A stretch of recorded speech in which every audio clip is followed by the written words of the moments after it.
അതാരും മറന്നു പോയതായിരിക്കടാ, വന്നാൽ കൊടുക്കട്ടോ. ഏട്ടാ അതാ തോടന പൈസ. ഞാൻ ഇവിടെ എന്റെ മൊബൈൽ ഇവിടെ വെച്ച് മറന്നുകൊണ്ട്. ഒരു മൊബൈൽ ഇവിടെ കിട്ടിയാണ്. എന്റെ ഫോൺ ഏതാ കമ്പനി? Company Vivo. എന്നാ മോൻ വിട്ടോ, അത് ഓഫാണ് കേട്ടോ, വിവോ അല്ലത്. എടാ ദീപോ, നമ്മളെ സ്കൂളിന്റെ അവിടെയുള്ള പീടിയിലേക്ക് വാട്ടോ. പെട്ടെന്ന് ഒരു കാര്യമില്ല. എടാ ഈ പീടിയയിലെ ഒരു ചെങ്ങായി ആരോ മൊബൈൽ വെച്ച് മറന്നു.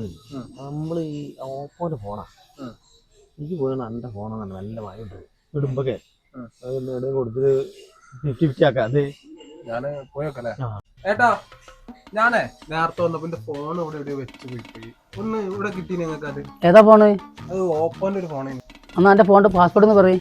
പാസ്വേഡ് 1234. ഈ ഫോണിനെ പാസ്വേഡ് ഒന്നും ഇല്ല കേട്ടോ. ഉടായ്പായിട്ട് ഓരോരുത്തർ വരും ഇങ്ങനെ അങ്ങോട്ടും ഇങ്ങോട്ട് ആയിട്ട്. ഞാൻ ശ്രീധരൻ വിളിച്ചേക്കല്ലോ. അവനെ വിളിച്ചോക്കിയായി. എന്താ കാര്യം? ഏടാ ഈ പീടിയിൽ ഒരു ഏതോ ചെങ്ങായി മൊബൈൽ മറന്നു വെച്ചിട്ടുണ്ട്. ചിലപ്പോ കിട്ടാൻ ചാൻസ് ഉണ്ട്. ഞാൻ പറയണ മാതിരി മാത്രം ചെയ്താൽ മതി. ഓക്കെ ചേട്ടാ, ഞാൻ നേരത്തെ വന്നപ്പോഴേ എന്റെ ഫോൺ ഞാൻ അവിടെ മറന്നുപോയി. ഓപ്പോന്റെ ഫോണാണ്, പാസ്വേഡൊന്നും അടിച്ചില്ല. കിട്ടിയിരുന്നു. ഫോണിന്റെ ഓണറെ ഫോണായിട്ട് പോയിട്ട് 1/2 മണിക്കൂറായി. നിങ്ങൾ ഓരോരുത്തർ കുറെ ഉടായ്പായിട്ട് വരാൻ 5 ആൾക്കാർ വന്നല്ലേ നിങ്ങൾ. ഫോണും ചോദിച്ചു വന്നു. ഇവിടെ ഏത് കൊണ്ട് വെച്ചൊന്നു കേട്ടോ. വിട്ടോ